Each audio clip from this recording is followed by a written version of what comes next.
This podcast is sponsored by BetterHelp Online Therapy. Relationships take work.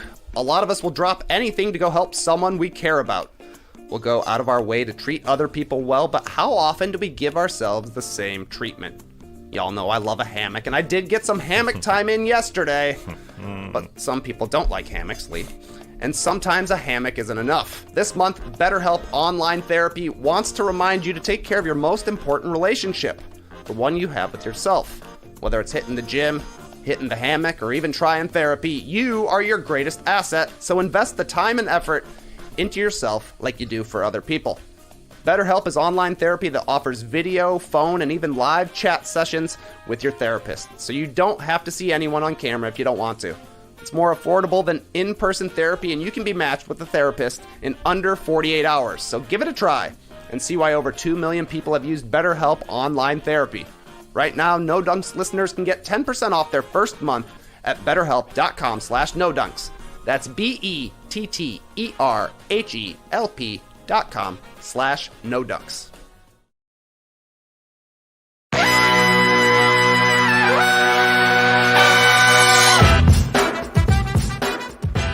Good morning, sweet world, and welcome to the No Dunks podcast on the Athletic Network. It's Friday, April 8th, and this is The Drop. I'm J.E. Skeets. Alongside me, thanks to the power of technology, we got Pat Mellis. What's up, everybody? We got our Top Shot Hot Boy wearing a Buc-ee's. It's Trey Kirby. Hey-o. Hey, yo. National Man of Mystery, still in Aruba. Leigh Ellis. Friends. Leigh. Finally making the magic happen all week long, filling in for JD. It's Andrew Schlecht. What's up, Andrew? It's a beautiful morning for round numbers, right? Nikola Jokic hitting the perfect round number sequence there. 2,000 points, 1,000 rebounds, 500 assists. Just a beautiful day. That's right. That's exactly right. It's a beauty. Shout out to the stream team joining us live right now. Let's get to a beautiful 1,000 likes today, okay? And 2,000 new subscribers and 500 comments. There you go. Wow. Did that in a weird order, but we got there. Subscribe, like, comment, share the show. Email in your NBA questions to nodunks@theathletic.com. Send them in. Hitting the beach a little bit later in this one, so get your cues in. And yesterday, TK and I dropped a new No Buffs Survivor podcast to break down the latest episode. At one point, we started debating which former Survivor contestants we would want at our bachelor parties. So that was a fun cue that we tackled on the fly. So go check it out if you want to hear our answers. And again, hear us break down episode 5, No Buffs, its own YouTube feed and its own podcast feed. But on today's drop, hitting the beach, answer a few of your questions. How is the beach, Leigh? You enjoying it? You dipping your toes in the sand? Yes, it's windy. It's very, very windy down here, but it's classic. A little bit chilly when you jump in, but once you get in, it's beautiful under the water. Good. Well, we'll hit the proverbial beach here. Tass has tweeted of the night. You know we got rapid fire questions because it is a drop podcast. But guys, for the third consecutive night, your boys got a wedgie. That's right, national TV wedgie with Brian Anderson on the call, which was great because Grant Williams sticks the three-pointer wedgie there in the corner, and it was a wedgie with cheese. Said Brian Anderson. Incredible call there in Milwaukee. So Grant coming through with wedgie number 37 as we inch our way up to at least, hopefully, Tass, 40. I guess we're on pace now because we count the playoffs for 41, says Wedgie Tracker. So maybe we can not set the worst wedgie mark of all time for us. 37, that one's for Ron Artest, baby. There you go. nice classic wedgie. Okay, so let's get into some of the games from last night. We start with what Andrew teased there. Jokic, the first player ever with 2,000 points, 1,000 rebounds, and 500 assists as he leads the Nuggets to a playoff berth in a damn headband. And the question, Tass, really off of this is, we only have a couple games left. Has Jokic with these, hey, call them arbitrary if you want, but no one's done them, with this type of milestone here and them securing a playoff berth, has Jokic done enough here to lock up a consecutive straight MVP in your opinion? Plus one headband. If wearing a headband didn't seal it for people, then I don't know what will. Look, for me, he's my MVP, but I don't think this week has changed it for the Giannis or Embiid voters. And they probably like more points per game like Embiid is giving them or some other Yanni stat. But to me, the stats, when you're looking at the raw numbers, are all pretty similar between those three guys. And Jokic is far more efficient, and that's important in basketball. As not sexy it is to talk about, you'd think his efficiency numbers would come down because he doesn't have Jamal Murray and Michael Porter Jr. with him. But he's shooting 66% in terms of true shooting percentage. No one is close to that number among stars of the league. And that number is twos, threes, and free throws. Every time the ball leaves his fingertips for a shot, he is the most efficient player among all the stars. He's played hundreds of more minutes than Joel Embiid and Giannis Antetokounmpo as well. We're in the hundreds. That's a legit. I'm not just throwing that out there. That's legit. Now, I don't think the best ability is availability, but it's pretty freaking important, especially when it comes to hundreds of minutes. Now, the haters will say Denver is the West 6th seed. Most likely they could finish as high as 5. But to me, the records are similar enough with the Sixers and the Bucks. It's a couple wins below those teams. And for me, across the board, it's Jokic. Now, the MVP is a funny thing because in a one-game scenario, one series scenario, maybe you take Durant or some other player. If Michael Porter Jr. or Jamal Murray was there, maybe his numbers come down and he's not the MVP all of a sudden. But I think all those things together make him the MVP for me. And it all depends on how you look at it. But I feel good because I never get these preseason MVP predictions right. And I finally picked one that looks like it might come true. Who the heck knows? But yeah, for me, Jokic is the best, better than all the rest, better than everything. What do you think, Leigh? Has your opinion changed on the MVP over the last couple nights here? Probably more over the last 2 weeks or so when I've just seen Giannis really just put his stamp on games at several times, notably against the Brooklyn Nets last week, where he just kind of willed his team to victory with huge clutch shots, massive moments. And he's done that, probably a little bit more throughout the season, but it's been less because we sort of have been noticing what Jokic has been doing and what Joel Embiid is doing. And I think Giannis' success in the past has probably counted against him at times this season because it is kind of like we want someone new there. And I know Jokic obviously won it last season. Jokic has been great. They're only 2 wins less than he's got as strong a case as Giannis. But I think when you're kind of splitting hairs, I just think Giannis' season has been absolutely remarkable and dominant as well. And I think I've got the Bucks. Well, I've had the Bucks pretty much favorite for the East all season long, and I still do. And I think that is the reason why I probably am leaning towards Giannis. I haven't decided yet. I don't know when we have to get our final votes in. But for everything that Jokic has done, and he has been incredible, I'm probably just tilting towards Giannis. I just think he has been a better player overall, and I think he's been more dominant for his team. And just again, in some of those situations, defensively, I think he's obviously better as well than Jokic. Does that counter MVP? Maybe it should, maybe it shouldn't. Who knows? But I just think Giannis on the Bucks has got them back into, favorite out of the East. And I think the reason is because when the ball's in his hand, I just feel he's always going to try to dominate and win the game. And Jokic as well. But it's very, very tight. It's very, very close. You've got to find a reason to pick one over the other. And I'm probably leaning Giannis at this stage. All right. So Tass has the Joker. Lee's got the freak. Trey, are you making the case for Embiid here, or certainly not? Certainly not. I kind of feel like of our 3 main MVP candidates, Embiid is the only one whose case took a hit last night, losing to the Raptors. There, we've seen the Sixers lose basically every big game they've had to play down the stretch here, which seems to me to be pushing Embiid down to 3rd in the MVP rankings. I kind of agree with Tass in that if you had Jokic going into last night, you're still going with Jokic, and maybe this helps your case because this isn't an historic season, 2,000, 1,500. It's not a triple-double. We haven't been talking about when is somebody going to finally get to the 2,000, 1,500 mark. Like, people did talk about averaging triple-double for the season. That was a big deal. This is not that big of a deal, but, it is a season-long accomplishment, no doubt, for Jokic. And if you think he was the MVP, you still think he's the MVP. If you thought Giannis was the MVP going into last night, I think you're probably still rolling with Giannis. He had 29, 11, and 5, and the Bucks are up to 50 wins. And some of those wins in the last couple of weeks are the Nets, the Sixers, and the Celtics. They have been winning the big games when they need to. So I'm sticking with Giannis. I think that Jokic has had an MVP season. as well. I think Embiid has had an MVP season as well, so there's definitely going to be hurt feelings. Second place votes might determine who actually wins the MVP, which is going to be weird. And it's worth noting that if Jokic does win MVP, he'll be the first player wearing a headband to win MVP since I think LeBron, who probably still was wearing it back in the Heat days. I know it was only one game for Jokic, but if he decides to throw it on through the playoffs, I'm going to count it.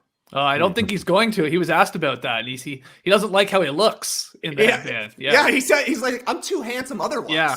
I want you to see my forehead. I thought he actually was pulling it off. Okay, I didn't think it looked, same. It looked all good. that crazy, and he had quite the cut there from Jaren Jackson Jr. Yeah, I think that's right though, Trey. I think you broke it down perfectly. If you had Jokic over the last couple weeks, then why would your opinion changed? And if you had Giannis or maybe even Embiid, I'm with you. He feels like he slipped a little bit because of his team sort of coming up short in some of these games. But if you had Giannis going into last night or last week or so, like Leigh, then that you're probably still confident with that. I think Jokic is going to win it though, Tass, and I think you're going to have nailed your preseason prediction. And I said Embiid. I thought the narrative was lining up for him, and obviously coming runner-up last year, and he's been amazing. I mean, I don't know, it feels like in not any other season, but a majority of other seasons, an Embiid season like this would run away with it, or even a Giannis season, if he doesn't win this one, would run away with it. That's just how elite these guys have been. But I think you're going to be right here, Tass. My gut says enough votes are going to go his way. Yeah, he brought a little flair yesterday with the headband. Just trying to make himself stand out just enough, and that made me think of a Tina Turner song, "You're Simply the Best," because I think Tina Turner wore a headband once. Oh, really? But never again, just once. And I think Joker will never wear it again. Although, yeah, I agree with Joker. We're seeing it on the stream team here. I think he looks better without it. But it's not brutal. Yeah, he looks like a guy with a headband on. I don't think it accentuates anything. I think it's a LeBron thing. Wear it for a bit, drop it. He's better than that. But I think it's like the guy who just decided to pick up one day. I'm just going to try the headband look, see how I feel, see how it makes me play. Maybe not. Just doesn't look cool on him, but it's fine. Yeah, you should. I mean, Klay Thompson was the same when he wore that headband. I think he got whacked in the head the night he hit the 14 threes, and he was like, I'm never going to wear it again. Now he wears it all the time. So maybe Jokic will come around. We'll see. I just, if he does win his back-to-back MVP here, I hope he puts the headband on for the award ceremony. That's at the very least, do that, Jokic. That'd be a fun laugh. So let's hear from the stream team. Who you voting for? You only got 2 or 3 nights of basketball left. You got to make a decision here. I don't know what could possibly really change at this point either. It's not like the Bucks can grab the 1 seed from Miami. So, that's off the table. It's not like the Nuggets are now in the playoffs. They're not going to be really moving around though. So like everything is sort of set. They're all going to be within 2, 3, 4 games of each other. That's not that big a deal. It's like, I guess, Leigh, I mean, if one of these 3 guys goes for a couple 50s, 60 burgers, I mean, sure. That could persuade somebody, I guess. You can take Embiid out of it, though. He's not going to win it. It's down to Giannis or Jokic. Wow. No, well, he's not. It's funny you say that because, I mean, I don't know if they have votes. I'm sure they don't. But like Shaq, Wade, Crawford last night on the broadcast, they're making their first team all predictions. It was all Embiid. Yeah, it wasn't Jokic. But that's a different discussion, I think, because that's that weird positional thing. I just don't see that Embiid, the way the Sixers season is sort of coming to a bit of a, they're limping towards the playoffs a bit here. Again, that does count into it. The momentum, the way you're playing towards the end of the season, I think it's the freshest in the voters' minds, and that's why I think Giannis has really made up ground over the last month or so. I think he's had some really dominant, impactful moments that stand out. And you just remind you like, oh, yeah, Giannis actually, the defensive play against the Sixers last week, as Trey mentioned there, that saved the win for them. And then they were playing Brooklyn. They hit the big step back 3 the night later, and then the free throws, those sorts of things against big quality opponent teams that you might face in the playoffs. I definitely think those stand out and you're like, yeah, you're reminded of those. Whereas Embiid, he's been great, but Philadelphia themselves really have been sort of struggling recently. That's where Jokic is at a disadvantage in this conversation, if we're being honest. He's not in a lot of these marquee, right, early TNT starts because of where he is location-wise and him playing on the Nuggets. They just don't get as many of those big games. I think that actually hurts them. Hell, I don't even know if you can watch Nuggets games in Denver with their weird situation with their broadcast. But anyway, so it's just like you're seeing the Giannis and Embiid matchups more, I think, especially later in the season where the schedule makers probably book these good teams there. But I still think he's going to win it in the end. Jokic will. All right, 2 games last night. I'm putting them together, Trey, because I got a question off of it, and that is we had LaMelo Ball leading the Hornets past the Magic, and then we had Anthony Edwards scoring 49 as the Wolves. They held off the Spurs 127-121. And the cue is off of this. Both these guys, second-year players. Who's been the best sophomore in the NBA? Either one of those two or somebody else. Who do you think? Hit me with the power rankings.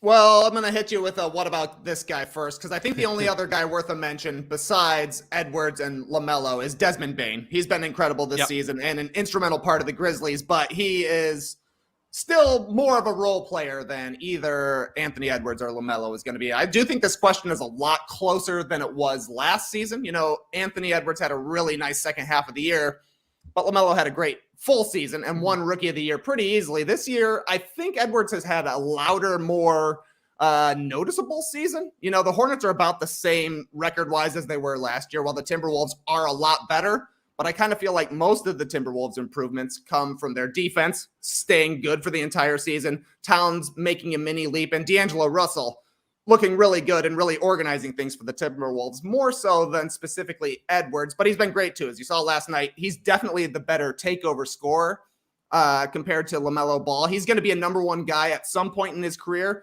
And I'm actually really impressed this season that he hasn't forced the issue to be the number 1 guy this year. Because he will be at some point, but, you know, he's happy to take his turn when it is his turn. For the Timberwolves, with D'Angelo Russell playing really solid this year, I think that Edwards is the guy they would still want. That being said, I'm still going LaMelo here. He's had a under-the-radar season a little bit, even though he made his first All-Star team. He's at 20 points per game, per 36, the exact same as Anthony Edwards, 22 per 36 minutes. Mm-hmm. He's a much better playmaker. He's much better on the glass. He outshoots Anthony Edwards from 3, shooting a really nice 38% on 8 attempts, and he's the unquestioned number 1 guy for Charlotte. And they're better this year, barely, than they were last season, and that's mostly without Gordon Hayward, who's probably their most steady player. So that's a really, really close call. I think both teams are happy with the guy that they got. I would personally choose LaMelo if I'm going between those two. Yeah, what do you think, Tass? Would you have it LaMelo then Anthony Edwards, or flipped, or anyone else in the discussion? Case for Halliburton, I guess, maybe alongside, like Trey said, Desmond Bane. What do you think? Yeah, it is fun to name all those other guys because they have been extremely solid. But it comes out to LaMelo versus Anthony Edwards, and yeah, I'm on the other side of it than Trey. I think what you saw last night with Anthony Edwards dropping 49. Shows that his ceiling is higher than LaMelo's in terms of being a scorer. And I think, the numbers favor LaMelo in some ways, but Anthony Edwards has been banged up all season, and he's playing through a knee injury. I shouldn't say all season, the last couple months, just prior to the All-Star game, but it's been a long period here. And that's why after the game, Karl Anthony Towns, his teammate, said, this is just more than a win, man. This means something bigger, because Anthony Edwards looks like he's coming out of his knee funk when he's able to drop 49 like that. And that just elevates what this Timberwolves team can do in the postseason. Now that they're locked into that 7th seed, they'll be hosting the play-in game against the Los Angeles Clippers. If Anthony Edwards can play anywhere close to his ceiling, anywhere close to his capabilities, then I think the Timberwolves, have a good shot of making the actual playoffs.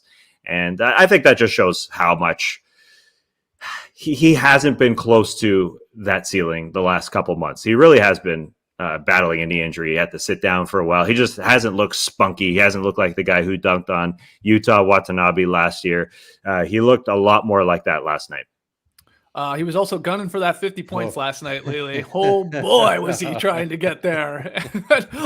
almost sort of gave away the game. It almost backfired for the Wolves, but they pulled it out in the end. Yeah, what do you think? Well, it's funny because you sort of want that to blow up in his face as well at some point. Just go, you can't just gun for it like that. Anyway, it didn't. They survived. They won this game. But I think the key here with Anthony Edwards was those injuries in sort of February, March, because his numbers, and you can just tell from his shooting splits, they really dropped dropped down and he was fighting through something. And then last night he was looking as vibrant as ever. He had nearly a two-handed thrunk there last night. It's very rare that you see that, but he got up there and put it down. And so if he comes back and is playing like that, the Wolves are just a much better team. And he's been incredible to watch. He was probably close to all-star contention before the injury this season, especially with the Wolves improving. Like, didn't quite make it. It was tough out there in the West there for him. But I think he's been great. I think he's been awesome. But I think LaMelo just has been a little bit more consistent. And again, the injury plays a factor in that. But LaMelo has improved his game from last season. I think his decision-making for the most part has improved. He's hit some big shots. He's not afraid at the moment. He's had some game-winning sort of plays from himself there. And he triggers that offense as soon as he gets the ball. He's incredibly fun to watch, but he is playing a little bit more in control. I think last year he sort of was a little bit out of control, but the maturity and the growth there is really good for him. So again, you're splitting hairs really. I'll go with LaMelo just because of the consistency that he's had. Whereas Edwards has probably had higher highs, notably last night with the 49 points. But LaMelo has probably kept his team a little bit more stable throughout the season, whereas Ant had to fight through some injuries, and it really cost him for a couple of months of the season. I think Trey is right with LaMelo. I know he did make an all-star team, but I feel like he has not been talked about all that much this year for a guy averaging 20, basically 7 and 8, shooting 43%. You would like to see that come up, of course, but 38% from three, good. Obviously, he's pretty good at the line. His team is a plus 500 team, just by a couple of games. Is it just because they're in Charlotte and no one seems to care? I don't know. It's just like he's gone sort of under the radar for a really, really good season for a sophomore year guy. Edwards, explosive for sure. You saw it last night. He caught a body last night, hit all those threes, looking great. If that's a dangerous duo if he's healthy with Towns, and they hope to get into the actual playoffs, and they probably should, like Tass said there, if they can beat the Clippers in that one game. But yeah, LaMelo, man, he's really impressed. Loved the highlight last night too. Oh, going, the alley-oop as he just goes through his legs off the glass to Montrezl Harrell. And we had a little dust up in that one too. 3 guys ejected. You have Robin Lopez pointing. He always points at people. You notice that? He's a big pointer. He's a big pointer. He does not like when guys are like, that he feels are like, hitting his guys and stuff like that. But yeah, just some late fireworks in that one. But great seasons from both of these guys overall. And I'm glad you brought up Bane, and I would throw Halliburton in there. Obviously now being on Indiana, let's put up some numbers and we'll see what he can do. But that rookie class last year that we were impressed with have continued to play and gotten even better in some cases with these elite guys. So that's a tough one there. Let's hear from the stream team. Who do you have number one? I guess the question is, who are you picking of those two guys, LaMelo or Anthony Edwards, to build a franchise around? If you want to not get noticed, go from Sacramento to Indiana in the one season. I mean, that's tough. That's tough. But he's had some monster games there. Oh yeah, good player, he's good. Yeah, he's of course really good. Yeah, I think what happened to LaMelo was he coming off the rookie season. There's just so many other narratives in the league, and maybe it's the Charlotte factor, but his peak, I guess, Google search moment was when he was named to the All-Star game. And then right then, when he's catching his wave, the Hornets fell off and he fell off and he wasn't right going into the All-Star break. So they really haven't been a story since then. And they've, they treaded water around the 500 mark. But when that was building and it was coming up, it crashed pretty quickly. So he has not been talked about enough, but there's just too many damn storylines, I think, for national media to talk about. Well, yeah, and also you're going to get a lot more headlines when you go for the 49-point game, and Edwards has another one of those 40s in him this year. Like, those are huge. What's LaMelo's high this year? I mean, it's probably high 30s. I'm guessing, but has he had a 40-point game? 34, something like that. Yeah. Okay. So I don't think he's had a 40-point game. No, he had a 38. There you go. Yeah. Still an incredible season, and we'll see what they can do here in the play-in because we know they're in there. Next one here. You can't call me a homer because I buried it in the show, Leigh. But Pascal Siakam, another triple-double. All NBA, baby. Raptors beat the 76ers 119-114. And my cue off this one, Leigh, because right now, as of today, if the playoffs started, it's Philly versus Toronto in the 4-5 matchup. So what you saw last night and what you've seen this season and the way the Raptors are playing right now, is Philly in trouble, you think, in a potential 4-5 matchup if they were to see the Raptors. Tass is nodding away. But 100%. This is the matchup the Raptors want for sure. Not only do they feel confident going up against Philadelphia, as you saw last night, they came that meaningless first quarter deficit of like 15 points there. It was like 17-2. 17-2, I think it was. But there are so many reasons I think why the Raptors want this matchup. For one, they know that James Harden has a questionable playoff history. Last night, you saw it in the second half. James Harden had I don't really feel like it sort of a game here last night. He just wasn't there. Joel Embiid was fantastic. He was trying everything to do to get the win here for Philadelphia. It was Danny Green hitting a few home run threes that really kept them going. Maxey was good as well. But other than that, James Harden was invisible. So I think that's one of the reasons. I think Pascal Siakam feels he loves that matchup now. Remember a few years ago when Joel Embiid went on him, Siakam was sort of like, what can I do? This guy's too big. Now he's like, I'm just going inside for everybody. I'm stepping out if I need to. He's passing the ball. He's facilitating. He's creating. He's doing everything. I think that's fantastic. I think Doc Rivers, we know, not a great playoff record either when it comes to playoff series. Last year against the Atlanta Hawks, Ben Simmons took a lot of the blame, but Doc Rivers' management as well of that series was pretty bad. Yeah. And then on top of that, if this series does happen, Matisse Thybulle will not be able to play the games in Toronto, potentially 3 games. He missed last night because apparently he's unvaccinated. So he will not be able to cross the border. And while Joel Embiid is their best defender, Matisse Thybulle is certainly their most versatile and the guy who can cause trouble on guys, I think, like Siakam. He can go on to Gary Trent, who had 30 points there last night. And the Raptors also won this game without Fred VanVleet and without OG Anunoby as well. So, this was one of those games like, all right, you started Khem Birch and Precious, I think it was there in the middle there for the Raptors. Not a great experiment. Precious was actually fantastic. Precious was amazing. Yeah. Pull up Precious? Yeah.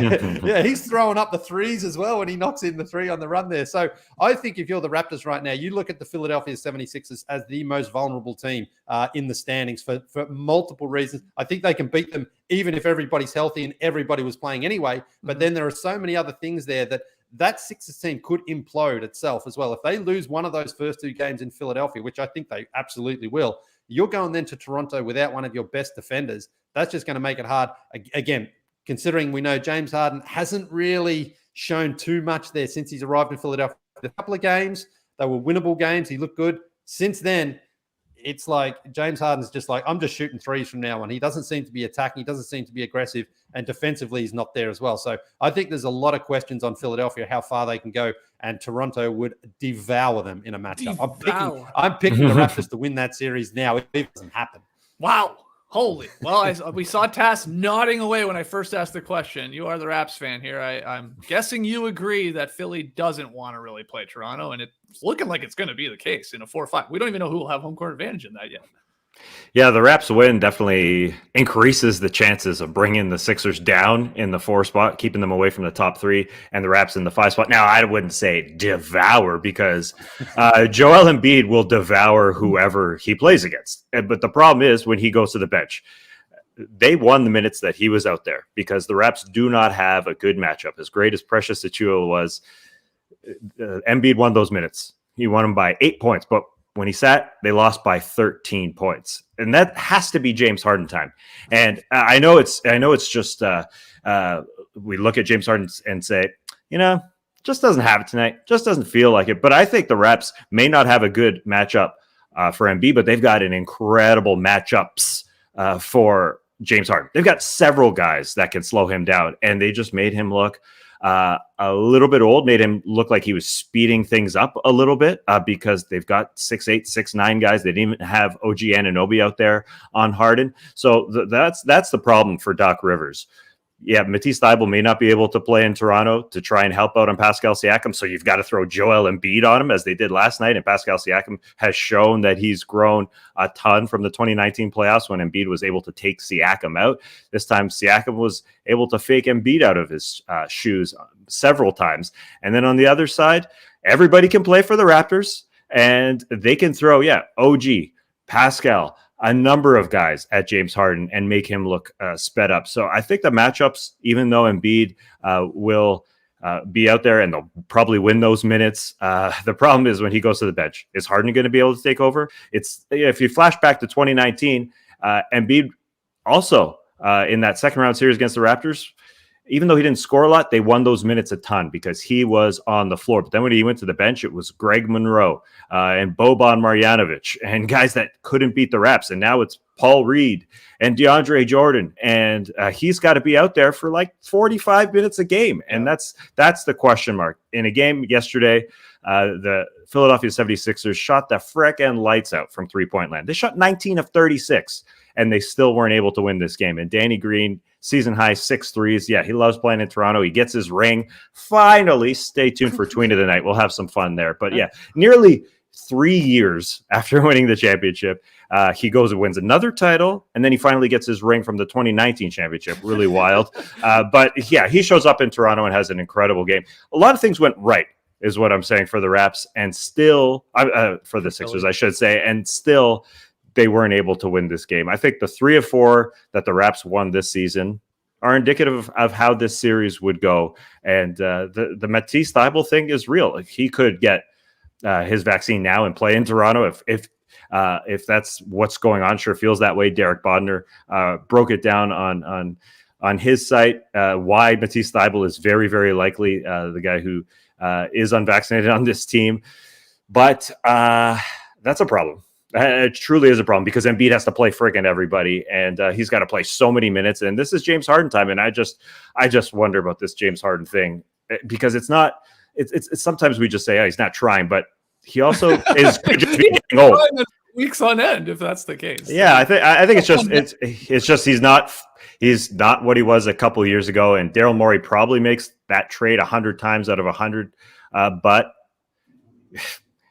it isn't proving to be the same guy that he had in Houston. It just isn't. So that's the worrisome part for the Sixers. He has to pick it up when Embiid goes to the bench, and I'm not sure that's going to happen. Interesting with Thybulle, Trey. Doc Rivers after the game was like, he wasn't the reason why we lost this game.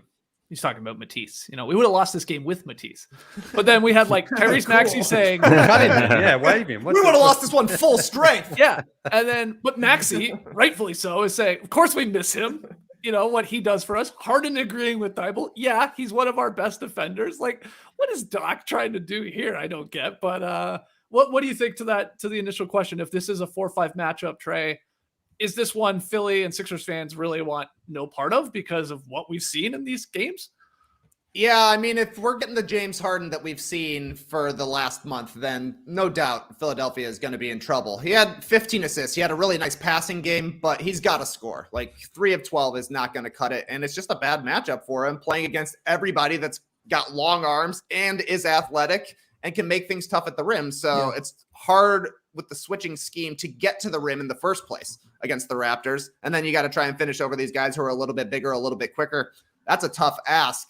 Not to mention defensively, Embiid is awesome. He can guard a perimeter guy like Siakam a little bit if he needs to. But with Thybulle out, he's the only guy that really plays defense. And this is just a slow, shallow team, it seems to me, when you're looking at Philadelphia, because it's like Tobias Harris was taking a turn on Siakam, Danny Green, George Niang, and it wasn't even a contest, really, for Siakam, especially once he was able to get out in transition. Once he got on a rhythm, then it wasn't even a problem like attacking Embiid. He was getting his shoulder into Embiid, knocking him off the spot and finishing over the top of him. Siakam was on quite a roll last night. So, yeah, I mean, Embiid is going to be a massive problem for the Raptors. He's going to eat Ken Birch alive, no doubt about it. They're going to do everything they possibly can scheme-wise to make it tough on Embiid and make him make quick decisions. He's improved his passing. He's improved his decision-making, but he's going to have to go like 45 to 48 minutes a night while guarding the best perimeter player on the Raptors, and then having to score, every single basket, largely inside, getting 2-pointers over a whole bunch of defenders. So it's just a huge ask for Joel Embiid. Like Taz is saying, the 76ers are going to probably win the minutes that Joel Embiid plays. Yeah. But if he can't play every single minute, then you're in trouble. Yeah. And look, if Siakam is playing at this level, which he's now done for 2 months, and he has to be on an All-NBA team. I mean, come on. Like this is not a 3-game stretch. This is now months he's played like this as one of the better players in the league, as a top 15, or as at least a top of his position, as one of the best forwards. So he hopefully gets in there, and I don't have to flip the table when we get back to the Classic Factory. But it's just he's elite right now, and I love too, Tass, and I know you do as well. Just Gary Trent Jr., Gucci Gary, the Gary hours, just having a 3-point shooter. I mean, really. If you want to be honest, like taking us back to the Danny Green days. He was hot at times and he was cold at times. Gary can do that as well, but the threat of a floor spacer is massive. Not to mention OG's become a pretty consistent 3-point shooter. So when he's back out there, and Van Vliet, we know, can knock him down too, more off the dribble. But Raptors would be picked by a lot of people, I think, in this series. Like you're saying, Leigh, to devour them, I'm not so sure, but I could see a lot of Raptors in 6 picks from the pundits out there. The real question is, Skeetsy, if the Raptors have home court, if they get it. I mean, you've flown home in the past for the first game. Yeah, it hasn't gone well every time. I know. I was going to say, I don't want the Raptors to have home court advantage. I want them to be the 5th seed on the road, go steal one in Philly for a change. Don't give one away at home in Toronto. I'm totally fine with that. And then, this Matisse Thybulle thing is fascinating here. If he can't go up and play in this series unless he apparently gets like vaccinated like now, because we are so close to the playoffs starting, then there's the possibility, but man, cutting it close if that's the case. Just quickly, you know how people say about LeBron or guys that are aging, enjoy LeBron while we have him. Enjoy a good Gary while we have him. A guy named Gary while we have him, because Trey shared this in Slack recently. What was it, Trey, that only 10 babies in the United States last year were named Gary? Is that the right stat? That sounds crazy coming out of my mouth. It was UK. I don't know if the United States, if we're still heavy on the Garys, but globally, it's not going well. Yeah, wow. Well, I'll tell you what. I expect more Garys, and I don't know why I'd expect more UK Garys, but I guess it's more of an American name. I don't know. Yeah. Enjoy a good Gary. Well, we see Gary Trent have a couple playoff games where he hits 5-6 threes and is flirting with 30 points. There are going to be a whole lot of Garys in Canada, Tass. Yeah, baby. In the coming year, that's what's going to happen. Let's keep going here. One more thing. Why? What do you got? Right, because the way Pascal gets his point, I love this Pascal tweet from TMN04. Pascal leads the league in ethical 30 balls. Yep. No spamming pull-up threes, no foul grifting, just bang down low, elite footwork, scoring over mismatches, mid-range game, silky touch inside, navigating that tight window. It's different. Ethical, baby. That's what we want. I love it. I mean, Raptors fans are running with this. They love this. It's pretty funny that he's one of the best ethical 30-point per game scorers in the league, for sure. Amazing. Other games, just quickly here. Bucks beat the depleted Celtics.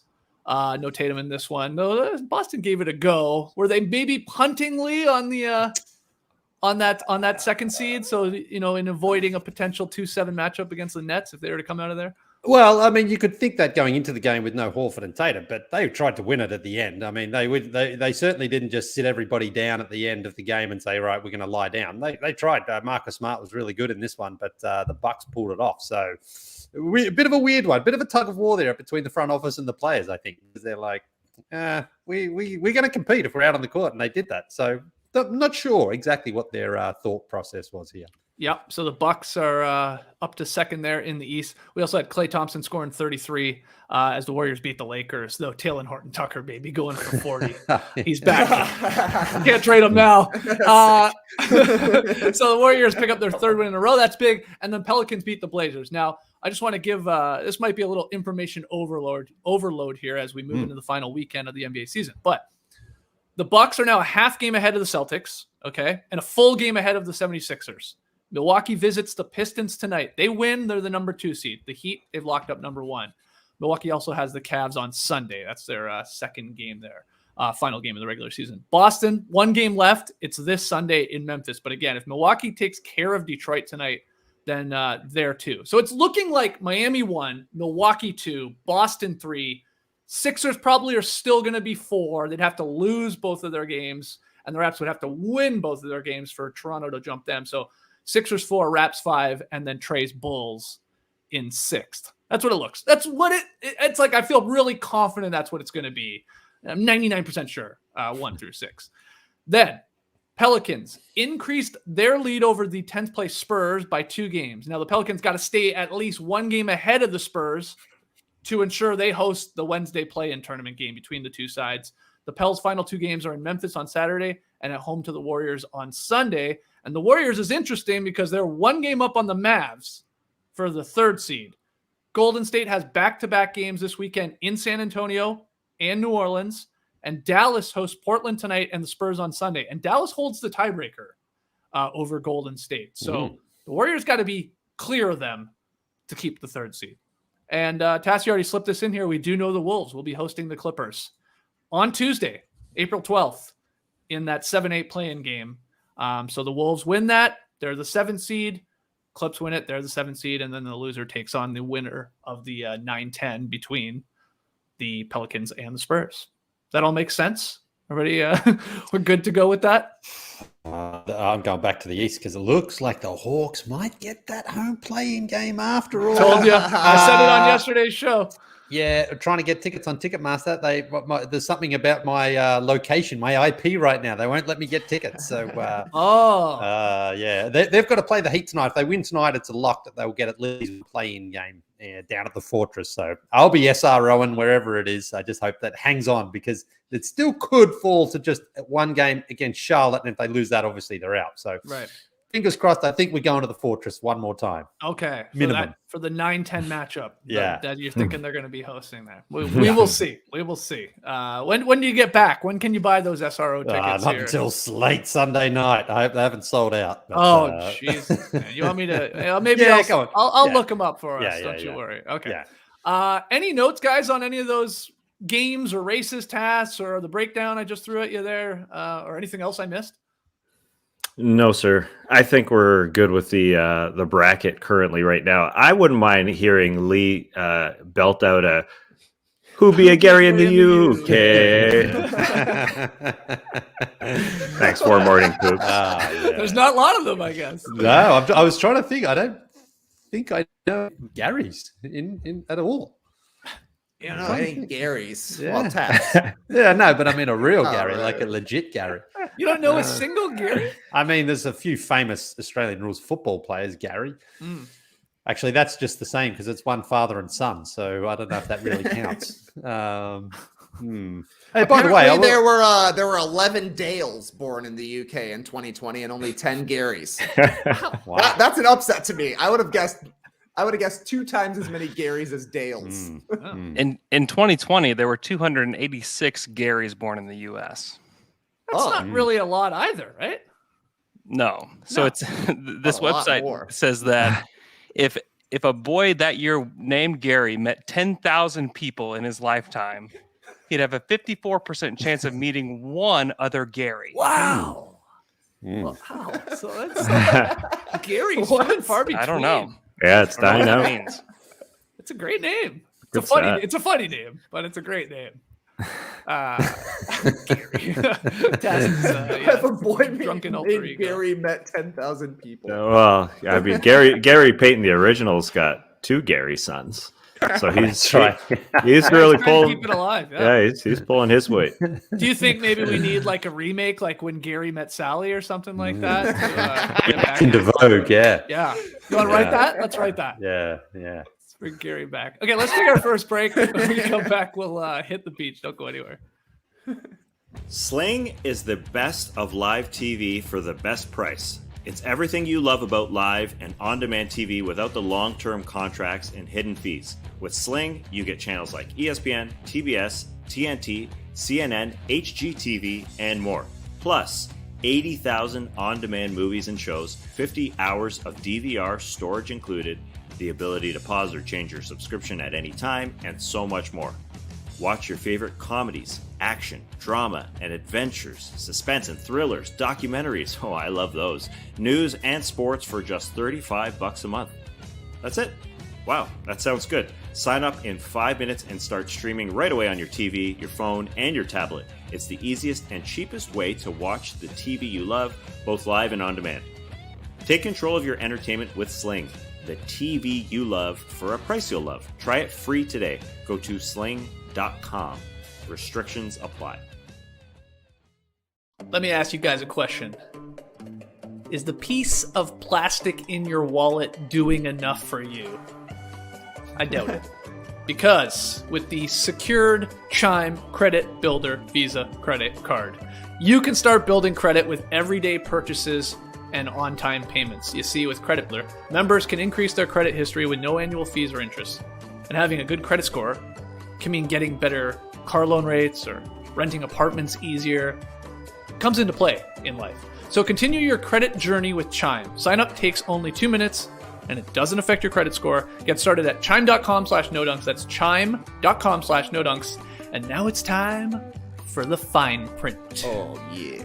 The Chime Credit Builder Visa credit card is issued by Stride Bank NA, pursuant to a license from Visa USA. Chime checking account and $200 qualifying direct deposit required to apply for the secured Chime Credit Builder Visa credit card. Regular on-time payment history can have a positive impact on your credit score. Impact to score may vary, and some users' scores may not improve. When the moment for intimacy arrives, you need to be ready. Roman ready. Whether you've been in a relationship for years or you're just getting started, having the confidence that comes from preparation means you're free to enjoy the moment when the moment comes. Roman ready is confidence personified. It's the self-assurance that comes from knowing you've prepared yourself for the moment when intimacy arrives. Here's an analogy that makes complete sense. Taking Roman is the same as watching basketball, which makes intimacy the same as making a classic podcast. The whole process is straightforward, convenient, and discreet. With Roman, you can get a free online evaluation and ongoing care for erectile dysfunction, all from the comfort and privacy of your home. A U.S. licensed healthcare professional will work with you to find the best treatment plan, and if medication is appropriate, it ships to you free with 2-day shipping. So go to getroman.com/nodunks today, and if you're prescribed, you'll get $15 off your first month of ED treatment. Make sure you're ready to have confidence and control this spring. Roman ready. All right, back with No Dunks. Stream Team coming through with some other potential movie remakes we could do to bring Gary back into popularity. We could have, like Arvo says, Gary Potter in the Chamber of Garys. Dream Shake. Something about Gary. Yeah, we could do that. And was this a movie, Mick? Gary the telephone guy? Well, No, it's not a cable guy. Right. Yeah. I'm so confused by that one. I think there was is a cable guy in the Larry stream. the cable guy? Yeah, Larry the yeah. That's his name. Gary Yeah. the telephone. Gary the telephone guy. Cool. Weekend at Gary's. Oh, yeah, that's a Weekend at good Gary's one. is Yeah. good. Okay. Yeah, this isn't bad. 50 Shades of Gary. Okay, great ideas. We're getting Gary back up to being a popular name. Okay, let's hit the beach, Andrew.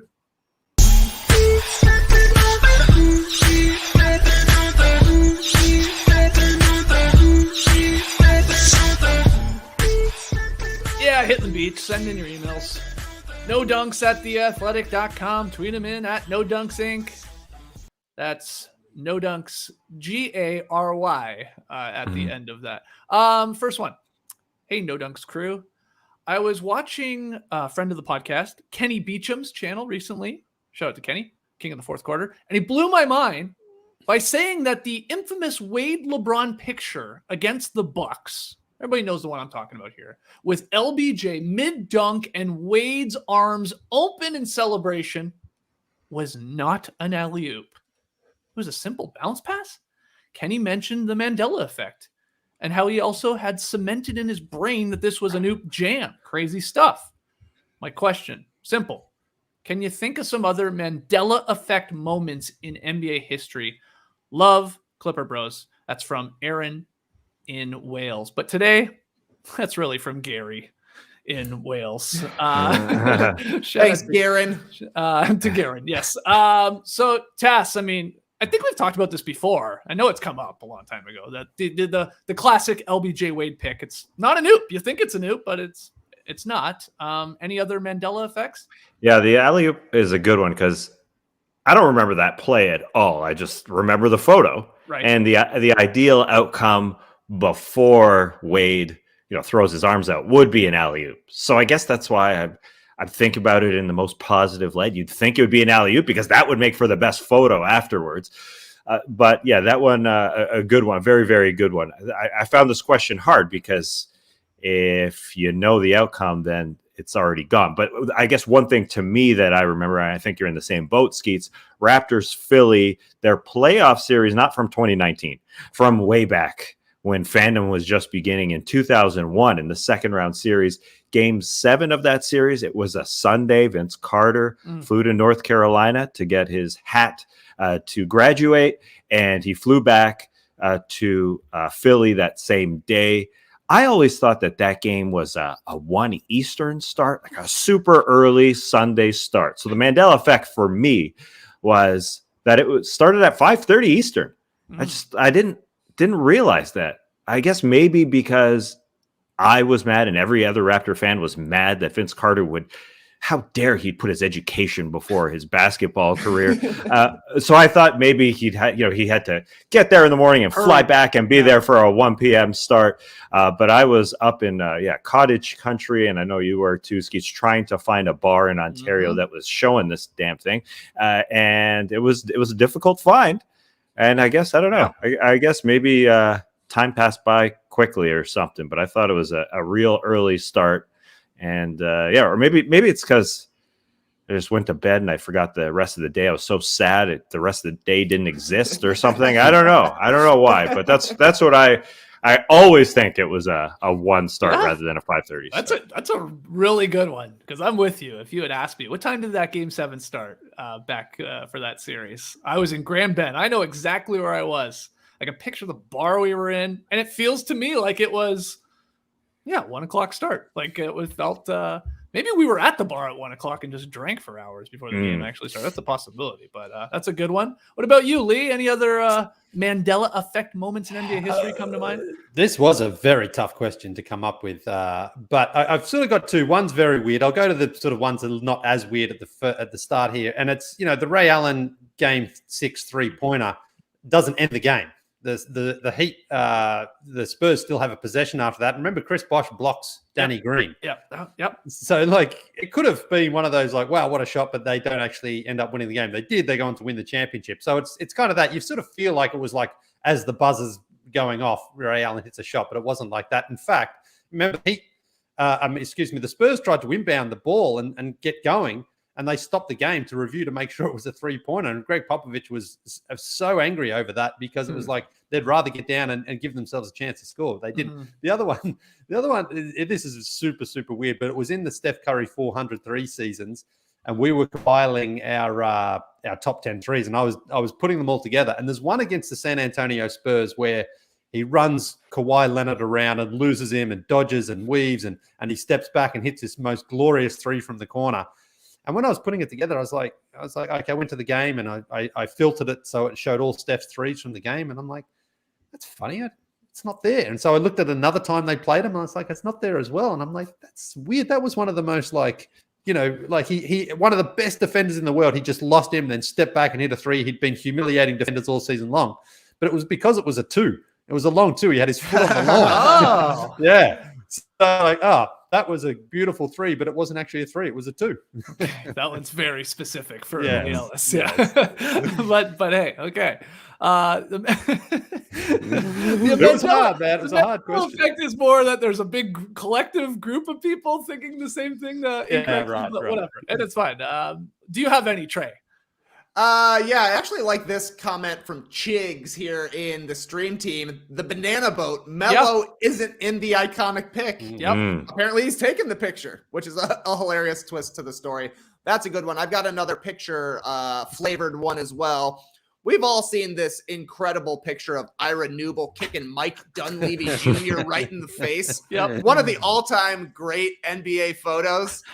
But if you watch this play, Dunleavy barely gets hit in the face at all, to the point where he doesn't even touch his face after this. He just carries on. Ira Newble's driving down the lane. He gets hit. and its leg just goes up all crazy. It's like a glancing blow, and Newble goes to the free throw line. And Dunleavy's just like looking around like nothing happened. But this looks like a straight up karate kick to the face that would result in a concussion or maybe a broken jaw.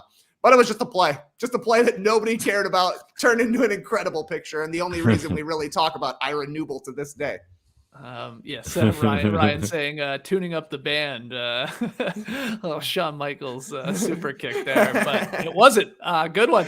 I had the Carmelo not being on the banana boat pick. That's a great one because he's a part of the banana boat crew, but he's not on that infamous pick because it's Gabrielle Union right at the front. Yeah. And then Wade I think it goes Wade, Chris Paul, LeBron, and in your mind you think Melo is on the banana as well. Have we seen any video footage of that? Because yesterday, right? The reason I asked yesterday, there was a banana boat going around the big rat, right? And there's kids on it, 10-year-old kids, and it's zipping around. They're flinging them all over the place. I just wonder how the banana boat went with like 3 fully grown men plus a woman on there, big, strong, heavy athletes. Like, I don't know how movable it would have been there on the ocean. It would have been tough, I think, to get any real, real wide movements on the boat on the back of the banana boat. They're just too heavy, I think. But I don't know. I don't know if we've ever seen video of them. Yeah, I don't think so. Well, maybe not. Yeah, okay. Here's a weird one. Maybe I'm alone on this. Maybe other people think this way too, which would mean it's a Mandela effect. The Lakers. I always think the Lakers, when they three-peated, that they won it in 01, 02, 03. And then lost to the Pistons in 04, and when they beat them and they sort of shocked the world. I always think that. Now, of course, that's not the case. They won in 00, the 2000, then 1-2, and then we had the Spurs Nets 03 series there, which is like people have called the forgotten series at times. And to me, it is. It's just like I think the three-peat, and then I think they lost. I think they had that chance to win a fourth, but that's not what happened, Leigh. Yeah, that's a good one, actually. Yeah, it's just a weird one to me. Yeah. And then the other one I've seen going around when I was doing a little research for this, it's NBA adjacent. It's a classic Mandela effect. Have you ever heard, Leigh, of this thing where everybody's convinced, if they were like in the 90s, like a kid in the 90s, that there was the movie called Shazam that featured Sinbad? Have you heard this? No. I would have thought Shazam just for the Shaq movie, but that's Kazam, isn't it? And this is what people think is happening here. So they're like, I swear to God, people are convinced to this day that they saw a movie called Shazam where Sinbad played a genie in it. And it's like this whole thing, and it's never happened. It wasn't a thing. But people think, the Kazam part of it was Shaq being a genie, and then Sinbad being in a lot of 90s kids movies. And he did this other thing. It's like this weird thing that people have just created this in their head. It's pretty funny. But it's not a movie. I can see that becoming a thing though now. People do just they blur those two movies and names and actors together, I think. So yeah. And the one we've definitely talked about before. I see people in the stream team, the Berenstein Bears, how you spell that is. Yeah. That one really makes me feel uneasy. It's like you're just convinced the way it was, but it was wrong. Amazing. Fun question there from Gary/Aaron in the Wales. Oh yeah, one other thing I thought of: Gary Bird is not Larry Bird's son. I thought that for a long time, right? But he's not. Anyway, Garrison's that is common. That most people do think that Gary Bird is Larry Bird's son. It sounds like they would be related, but yeah, totally. Spelled it Garry. Anyways, I guess Garrisons don't count as Garys. That's a different name. It's a different name. Gareth. What about a Gareth? No. Even that one to me is even more of a different name than Gary. Yeah. What about a Gar? Probably not too many Gar Formans. Gar's close. Garfield, isn't he? Isn't that his name? Garfield. Yeah. I think so. Wow. All right. What do you got, Tess? Wow. Hey, Short Jumps. A couple of weeks ago, I was on Twitter and I saw that you were hosting a March Madness bracket, and I only had 15 minutes to fill one out and submit. Knowing absolutely nothing about the current state of college basketball, I quickly filled one out and submitted it. To my utter shock and surprise, I ended 13th in the final outcome. Team's name was Green with Evil OG Power Rangers reference. And I feel awesome. Anyway, what's the most accomplished you felt with the bare minimum effort put forth? Thanks for the show. Something clever. Show of affection. Exclamation. That's from Brennan in PDX. Skeets, you got an answer for this one? Well, yeah, I do, but I also was trying to look up like our whole group bracket thing that we all did for March Madness, because I had completely forgotten about that was a thing that we had done. I think we finished almost dead last though, like us collectively. Okay, here I got it. Oh no, I take that back. We weren't as bad as I thought. It looks like we finished, guys, 364th out of almost 600 people. Okay, that's not atrocious. But I wanted to give some love to the 412 kid who won the No Dunks March Madness Bracket Challenge. And then second was WBB Fartin, and then Ginobili Goat. And, those were our top three, and everybody there had, of course, Kansas winning. So to answer the question, the most accomplished I felt with the bare minimum effort, I think any time I've ever gone on vacation, because I don't do anything for it. Nora does everything. I mean, I help pay for it, of course, but I do next to nothing. I get to show up, but I mean, like, at a beautiful resort or at a beautiful restaurant in a beautiful city somewhere, luckily have had a chance to do that many times in my life. And it's like, you're feeling it, right? You just feel great. You're on vacation. It's like, I feel like a king, but I did nothing really. I mean, I guess I worked my ass off to get me here, but I did nothing in the planning. She does it all, Leigh. I don't know if that's the case with you and Roxy, but yeah. No, I mean, what are you planning on this trip you just did? Well, Roxana I gotta go slide down a tube. Can you take a video of me?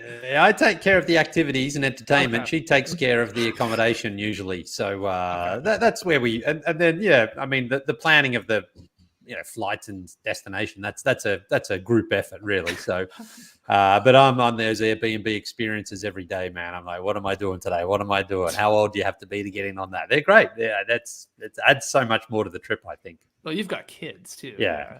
Also, are you okay? Let's say you didn't have kids, or when you didn't have kids, are you a relaxing vacationer, or are you you do like to hey, let's go do this experience. Let's go do this experience. Let's go do that. You're more of that. Yeah, this time we went to Lima was family and friends trip. Wasn't much going on, but then I was like, if we're going back, I'm going to Machu Picchu. I've got to go and hike on the train and then get the bus up there. But same sort of experience. You want to get the view anyway. Yep. And we went to I think our last trip before kids was to Australia, and we did quite a bit on that trip. So. But now the kids are at such a great age where it's like you can just do any activity, age permitting, of course. But they're like, all right, let's plan stuff, let's do stuff, and they love it. It was great. What's been the best thing you've done in Aruba so far? This water slide I did yesterday was unbelievable because you stand into it and it closes you. That's all.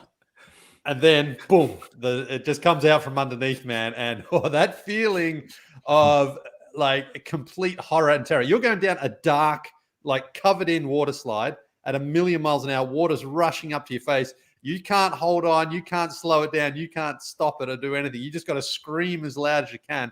It's terrifying, but exhilarating at the same time. I was the kid. I was just like, that was awesome, dude. I'm running back up the stairs to do it all over again. It was so fun. And then Sebastian said, I want to do it. And I said, all right, man, I'll tell you, this is scary. You're gonna shit yourself when you do it. But he was like, I want to do it. I said, all right. He went up and you should have heard his little voice when he was, when he went down. But then when I got down to the bottom, he was like, yeah, it was cool. It was cool. But he only did it once. I did it about a dozen times. It was unreal. So much fun. There it is. Whoever did that, I knew it. I've been on that slide at one point as well. It's awesome, but I hope you were wearing your Saks underwear with your ballpark pouch. You're setting an all-time wedgie record if you go on that thing a few times. A lot of speed going down there. Oh God, it goes fast. That feeling of just you're just dropping and I can't stop this at all is incredible. It's incredible. You gotta try. You want to reach up and try and grab? Hang on. I mean, it's probably only, 10 seconds max, but 10 terrifying seconds because it spits you out at the bottom as well, like a roulette wheel. You come out and you're disoriented a bit there, and then you just sort of stand up and you're like, whoa, where am I? And you basically spin around this thing at the bottom. So it's awesome. It's awesome. But we did the snoober yesterday as well. Like Oscar's 5, you can't snoober, but they have one for kids called Snoobadoo. He wanted to do that, but you're not quite ready for that either. So, man, that's a Mandela effect. Not a lot of people realize it was actually called Snoobadoo, not exactly. Scooby-Doo. It's crazy. It's crazy. No one's heard about it, but everyone's heard about it when you're down here. So I don't know. It's weird. Yeah. Okay. Any other answers to this? The question being from Brennan/Gary, what's the most accomplished you felt with the bare minimum effort? Trey or Leigh? Tass used to talk a lot about composting and, the intricate ratios you need to have between your browns and greens. So I've consulted with him now that I got a composter.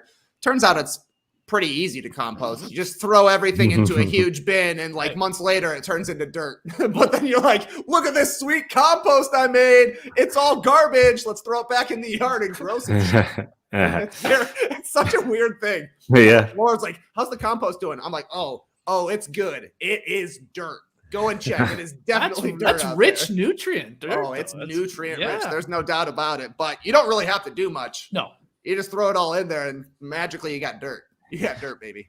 Don't get too high, though, Trey. Don't get too high. One little mess up, one little screw up of a very simple process can really throw you off track. Sometimes a little dirt starter really helps. Sometimes after you've had a huge batch, you take it all out. You're like, oh, this is easy. You just throw crap in there. But it won't start the same way. You think that, it should just happen again. But anyway, sometimes you just need a little refresher, I think. I watched Brie Larson compost recently. Yeah, a Brie Larson composting video just to get me back on track. Because I had a bad little run. I had a bad little batch. But I'm back, baby. I'm back. I got lazy.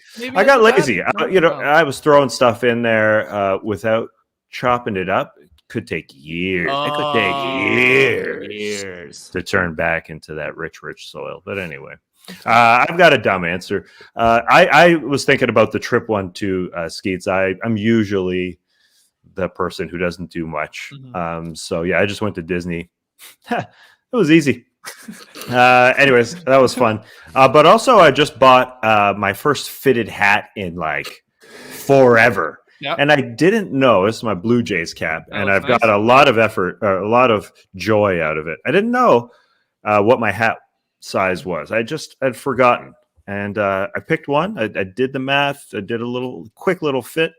Bang! Head is still the same size as 20 years ago when I bought a Braves fitted hat. So what are you wearing? What's your hat size? 7 1/4. Thanks for asking. Yeah. That's good size, isn't it? That's got to be an average to me, right? It's pretty common. Yeah. 7 is, I guess, a bit small for a regular man size head. Oh, mine's 4. Yeah, that's a good fit. That's the little Lego hat. I told you that before. Okay, nice. So you nailed it. Nailed it. Yep, bang. Looks like a nice hat. Jays winning the World Series too. That's good timing. Mm-hmm. Totally. That's what they told me. I also have that part, the thing sewed in where that tells you for pitchers. It tells you what pitch is coming. Oh, nice. You're just picking up frequencies of high and outside. Curveball. Brush him off the plate. Yeah. It's got the pitch comm up there. Okay. Final one. This is a bit of a story time. Buckle in. Hello, No Dunkers. I'm a longtime listener, first-time emailer. I wanted to reach out and thank you guys for inadvertently getting me courtside seats to the Blazers game last Wednesday night. I'm a full-time rideshare driver in the Portland area, and I listen to the podcast every night. A few hours before CJ McCollum's return to the Moda Center, I picked up a couple who heard me listening to the pod, and we started talking about basketball. They told me they might have an extra ticket to the game. In spite of the red flag, I gave them my phone number and email address, but I didn't think anything of it. An hour later, they told me their friend had bailed and they sent me a ticket. I thought, surely this is some kind of prank, but I headed to the arena anyway. The ticket they sent me was for the nosebleeds and was a legit ticket. I ended up sitting next to them and was really thankful for the seat. It was one of the only highlight games for the Blazers this season. That's a good point. This couple explained to me that they held season tickets in several sections for the purposes of resale. And at the end of the first quarter, they told me that 3 of their seats courtside hadn't sold. They invited me down, and I sat closer to the action than I ever had, right on the center court line. I don't think I would have ever talked basketball with these guys had I not been listening to your podcast at that particular moment. And I thank you guys for this awesome happenstance. In No Dunk's beach Steppin fashion, I wanted to ask you guys, is there a time you have taken metaphorically candy from a stranger and you didn't get metaphorically kidnapped?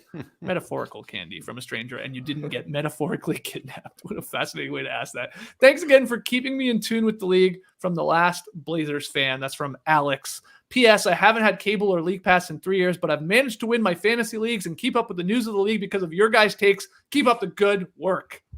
Alex, sitting courtside because he had on the No Dunks podcasts. And these very kind, basketball fans hooked him up there, which is great. That's a great story. We love that, Alex. So Leigh, Must have been a classic episode. Must have been. Yeah. He didn't say, I noted in this email, Alex, that though that couple were also No Dunks fans. So that hurt a little bit, but maybe we've got 2 new fans in them after hearing the podcast in the rideshare. But Leigh, is there a time you have taken metaphorical candy from a stranger and you didn't get metaphorically kidnapped? Yeah, I'm sure I have shared this story before, but I was backpacking through Rome in June, and it was a Saturday. I mean, and I had no accommodation booked, so I had the old Lonely Planet out and, going to all the hostels, and they're just like, there's 100 people waiting to get into like 10 rooms.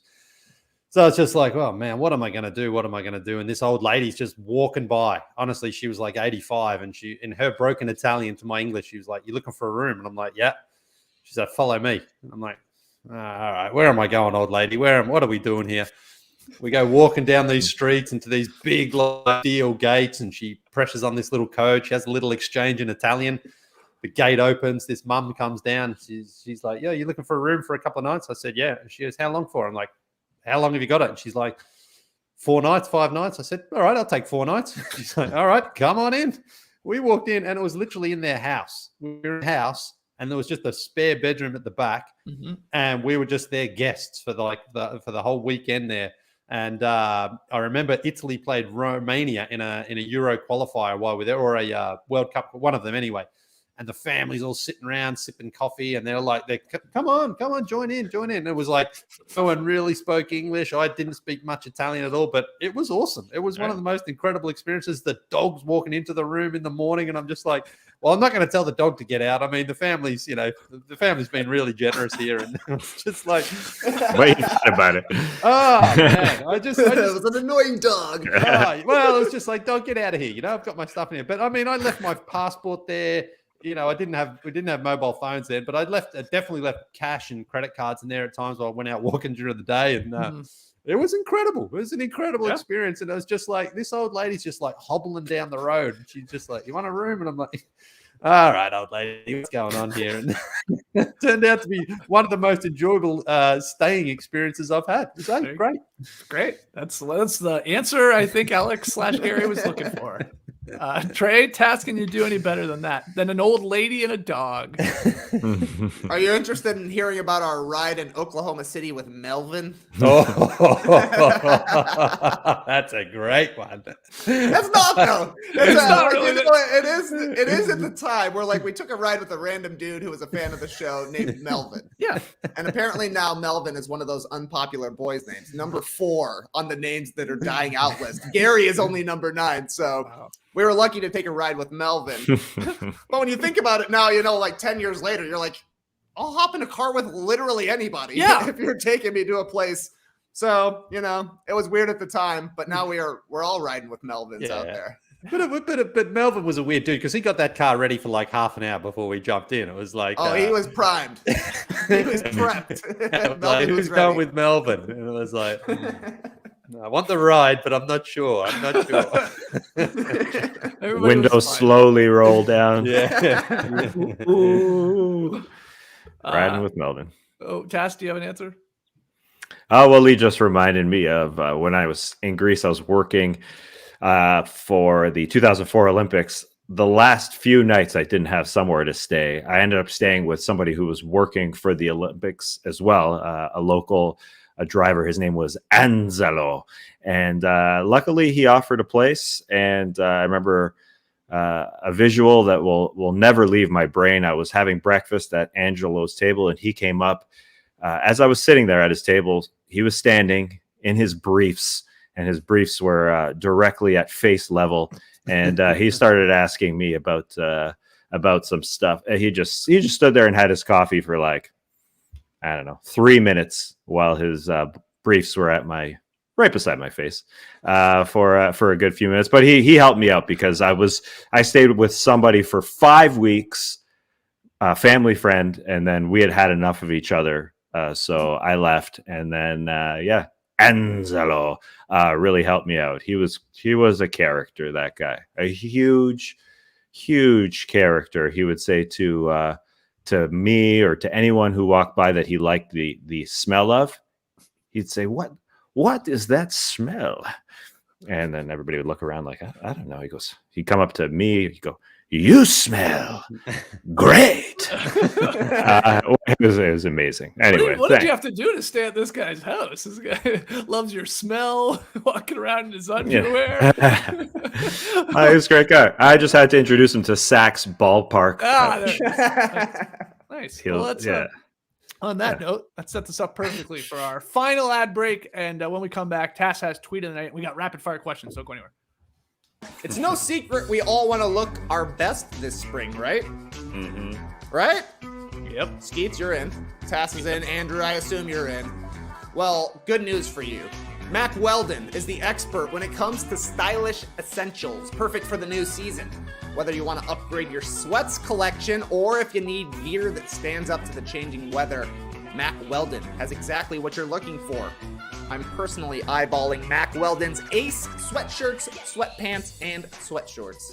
Can't decide if I want to be a green sweatsuit guy or a blue sweatsuit guy. Then I've got to decide if I'm going infantry green, commando green, coolant blue, total eclipse blue, indigo dye, or night owl blue. What I'm saying is you've got options at Mack Weldon. So check out Mack Weldon for yourself and save 20% on your first order. Visit mackweldon.com/nodunks and enter promo code NODUNKS. Again, that's mackweldon.com/nodunks. Promo code NODUNKS for 20% off. Find your perfect look this spring with Mack Weldon. Well, I am here to talk to you about Saks underwear, and I'll start with their 2-in-1 shorts because I wore them when I played basketball a couple weeks ago. They were the only garment I had to put on, my bottom half anyways, because their shorts have a compression liner built in, so no need for additional underwear. I do the laundry in my house, so I love that. And they felt really good while playing because within that liner, they have Saks's patented ballpark pouch. What's a ballpark pouch? It's like a dedicated hammock for your balls that provides a little space for your undercarriage.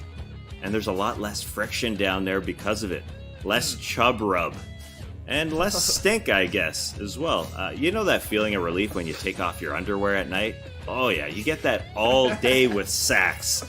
Just some relief. And the ballpark pouch is built into all of Saks's boxers or boxer briefs. And get this guy, even their briefs. Because as the great philosophers The Offspring once said, you gotta keep them separated. Hey, keep those balls away. And Saks keeps it ultra cool with their breathable fabrics. And remember, everything is backed by Saks's comfort guarantee. That's 100% satisfaction or your money back. Take advantage of our special offer today. Head on over to Saks.com/NoDunks and get 10% off, plus free shipping, using promo code NODUNKS. That's SAXX.com/NoDunks and promo code NODUNKS for 10% off and free shipping. All right, before we get to tweet of the night, just this seems important now for this particular classic podcast. The 10 most unpopular boy names in 2021. Hadrian, Stuart, Hank, Melvin, Bill, Graham, Stuart, spelled differently than the other one with the U there. Oh, yeah, wow. 2 Stuarts. Really tough year for the Stews. Dale, Gary, as we talked about, and someone I've never met, a name I've never met at least, Tarquin, which is like sounds like a Roman Empire or something. Yeah. Emperor. So yeah, there you go. Any jump out at you, Leigh, there from those 10 names that are very unpopular in 2021? I've never heard of Hadrian either. Hadrian, I mean, Adrian without the H. We had a few of those at our school, but not a hat in front of it, unless that H is silent in that case. But yeah, Stewart's. Wow, Stewart's really taking some hits out there. Tough. No matter tough which one. way you spell it, Stewart, you're out of here, dude. Yeah. and you wonder what Billy Graham superstar thinks, Trey. Yeah, you got to wonder how he's feeling. Yeah. Not too great, probably. But to me, like when you look at all of those names all together, those all seem like names from the 1950s. And I kind of think that that's when Gary was at the top of the charts, like in the Gary Cooper Old West days. So if you want your kid to have a unique name him Gary right now. Name him Hank. You don't meet a lot of young Hanks. I've met one Hank in my entire life. And he was like 25 years old, but you're like, you could be 50, you could be 75, doesn't matter. That's what a Hank is. So old names, I love them. They're out right now, but they'll be in 20 years. Something great about like looking at a baby too and calling it Hank. What's up, Hank? I do like that. All right, let's get to tweet of the night.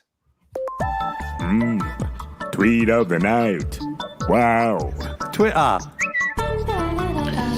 As I mentioned before, it took over 1,000 days since their title victory, but then Raptor Danny Green received his championship ring in Toronto on Thursday after 1,000 nights. Great ovation from the crowd and a great tweet from Harrison Sanford, who is the co-host of Danny Green's podcast, Inside the Grain Room. So it's related to the championship ring. Harrison tweeted, "Things I learned tonight. Scottie Barnes called and asked Danny to have his 2019 championship jacket. Yes, he has a 2019 championship jacket. And Danny allowed him to keep it.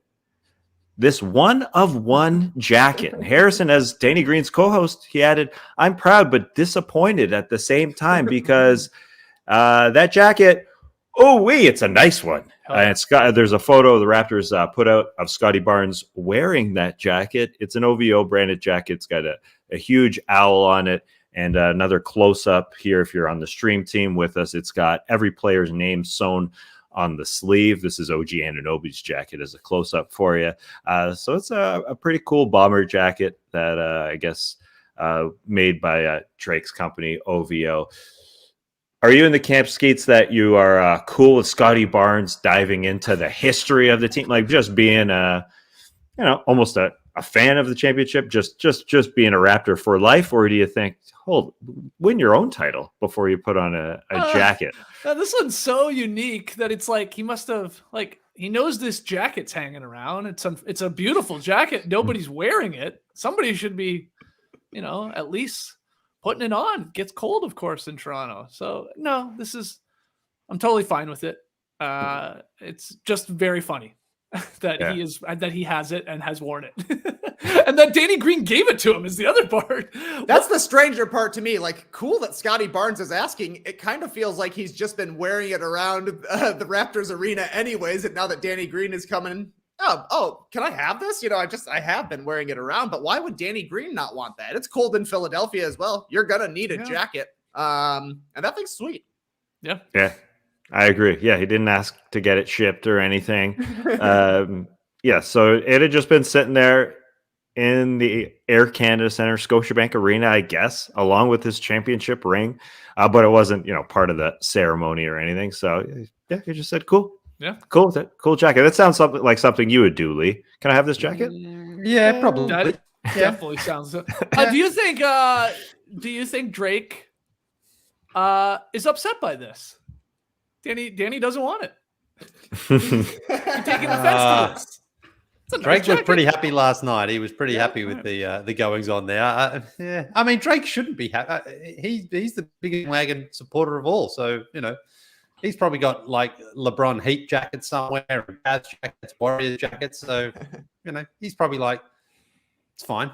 Okay. I was impressed. He definitely jumps on the bandwagon, that's for sure. But Drake was there way before opening tip yesterday. He was there for the whole Danny Green ceremony in his seat. I don't think he's usually there that early. But watching pregame, he was there. Nice. Into it. Well, congrats to Danny on getting his championship ring for 2019, even though he got one after that. And you said they did a show, right? The Green Room did at the place we did the show. What the heck? The Rec Room? Is that what it was called? Room? Yep. Yeah, I saw photos going around. So nice to see that coming back for all the basketball fans in Toronto there specifically. We got to get back up there. We got one of our shows canceled, actually. Remember? We were supposed to go right when COVID hit. Yeah. Middle of March, yeah. Yeah. We'll have to make that happen. Let's wrap up this Drop podcast with some rapid fire fun. I've got the questions. You guys have the answers. Here we go. Jay Williams has declared the 2021-22 Lakers the most disappointing team ever. Yep. There you go. NBA related or not, though, guys. What else has disappointed you this season? Leigh. Yeah, I'm sticking in the NBA world. And honestly, it was just the dunk contest. It was so bad. I think this was more than just like a bad contest. This was almost like, should we even continue this anymore? Because really, All-Star Saturday night, no one cares about the skills. That is, the dunk contest stinks. The 3-point contest is fine with me, but you may as well just have that halftime of the game on the Sunday night. Almost get rid of All-Star Saturday because it was just so bad this year. It just really felt so flat. Mm-hmm. Okay, good answer. Yeah, I definitely considered it too. And then I went back and looked at the history. They canceled the dunk contest after the last Cleveland All-Star game. We went back for the 75th anniversary, had a terrible dunk contest. Maybe it's time to take a year and come back raging. Wow. No. That's funny. I had never thought of that. That's crazy, yeah. Oh, hopefully not. Tass, what's your answer to this one? Is it basketball related or not? What else has disappointed you? No, I went away from the court. This is a weird answer, as I'm prone to do here in Rapid Fire, but I'm disappointed with something that I did a couple months ago because it was disgusting. I was watering a plant, and you know that feeling when you overwater a plant. Here it comes. Here comes that water. I see the water collecting in the collection plate below, and I know it's going to overflow. I just know it's going to happen. What did I do?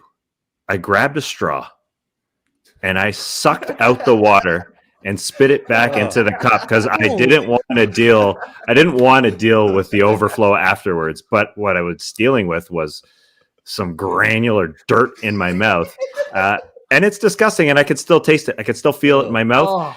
Now, I don't know if I regret that decision because I didn't have to deal with the water spill afterwards. I sucked up enough, got it done with. The dirt wasn't too bad, but anyways, that's insane. It's just it loves dirt so much. I'd rather suck up this water dirt than get a towel and clean it up. Wow, give you some of those nutrients. Wow. Yeah, I just wanted to know how my compost tastes. It was for the immediate. I don't want to deal with something after. I'll just rather grin and RJ Barrett right now and get it over with. Disgusting. Wow, that's amazing. That's a wild way to deal with overwatering. Not just a tip out, a full-on siphon. It's a huge plant. It's a huge plant. There'd be no tipping.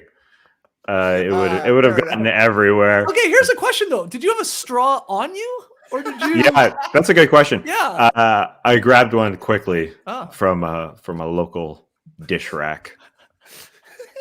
That's a really weird way to say that, but okay. From a local dish rack. Yeah. Wow. Trey, what do you got for this one? How you follow this dirty boy here? I can't, man. We hit 50,000 subscribers this year on YouTube, which was awesome. And then people reminded us that Leigh said he was going to sing us an original song, Slim Dusty's A Rim with No Net.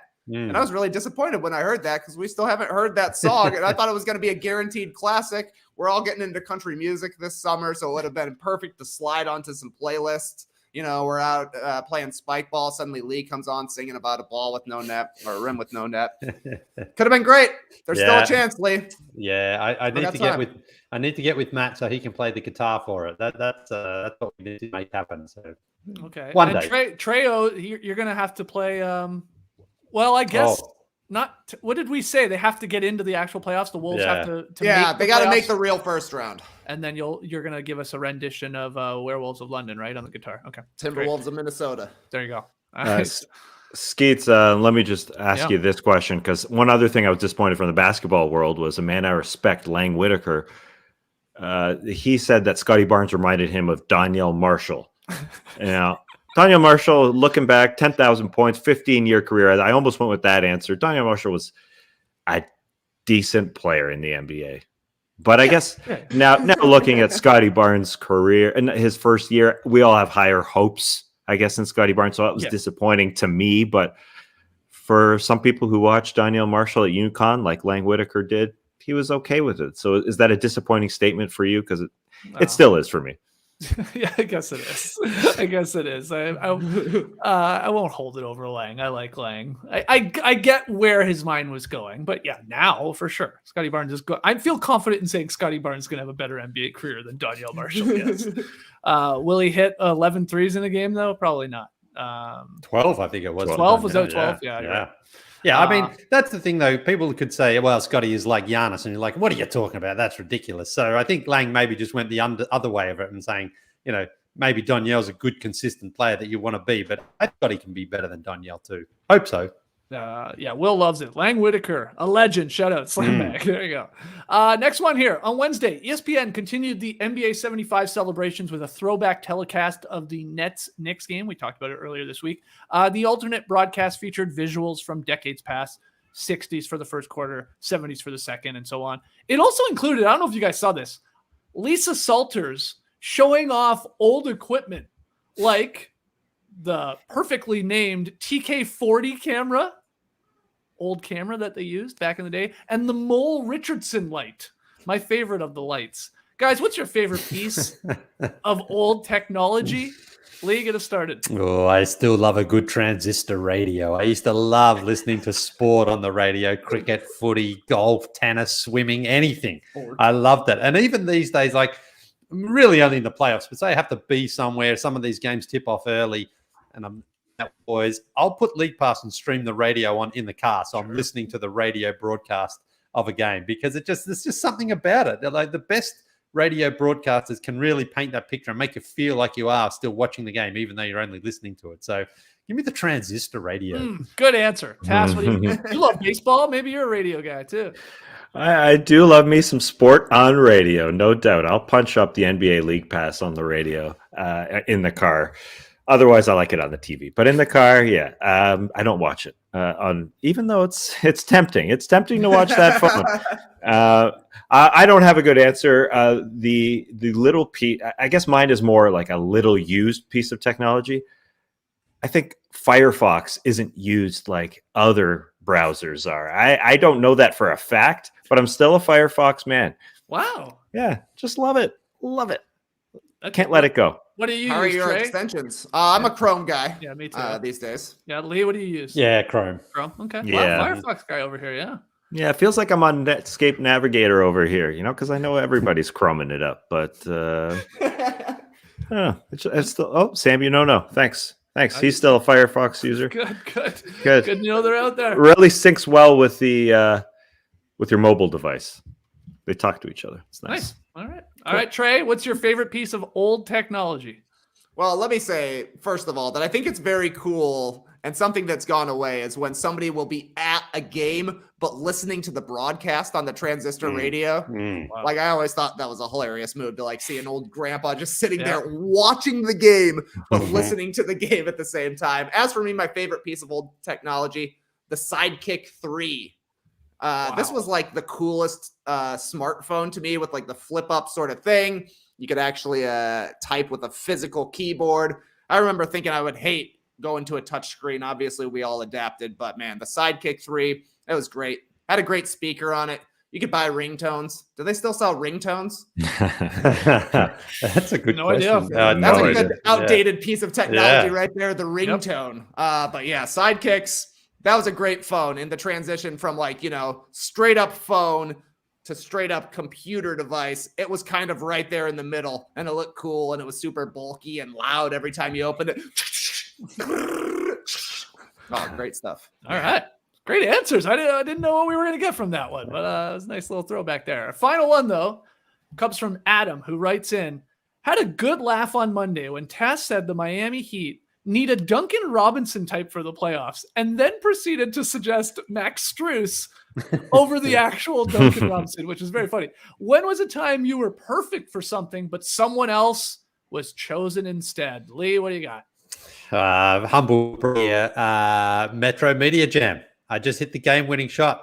I was apparently going to win MVP. They were about to interview me for the post-game, but they said, hang on, you're with NBA TV, aren't you? I said, yeah. I said, can't have NBA TV people do it. There's some sort of cross or competing sponsorship or something like that.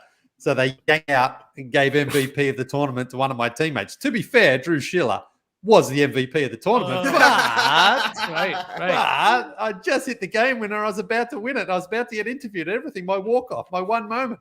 And I got bumped for it because that is NBA amazing. That's the reason they didn't want. That is ridiculous. Where was it was a media game. Yeah, what are we talking? It was whoever was sponsoring it. I think was some sort of competing sponsor with the NBA, Right. something like that. Yeah, And they were like, "We can't promote, an NBA TV person for this." And I was just like, all right. As long as someone got the camera shot of me winning the bars, winning the tournament, that's fine. Here's Leigh Ellis from JBA TV. Can't say it. Conflict of interest. So funny. Schumann agrees with you here. Yeah. Listen, I've left this. Drew Schiller was our best player. No question. But Danny LaRue was voting you MVP. I remember the broadcast. On the broadcast. Yeah. Okay, what do you have for this one, Tess? Well, I will say to the question, Max Strus is the better Duncan Robinson right now. Strus has got to be in the starting lineup. Looking forward to what happens there with the Heat. But for me, I applied to be the public address announcer of the Brampton Battalion Ontario Hockey League team back in Canada in like 2003.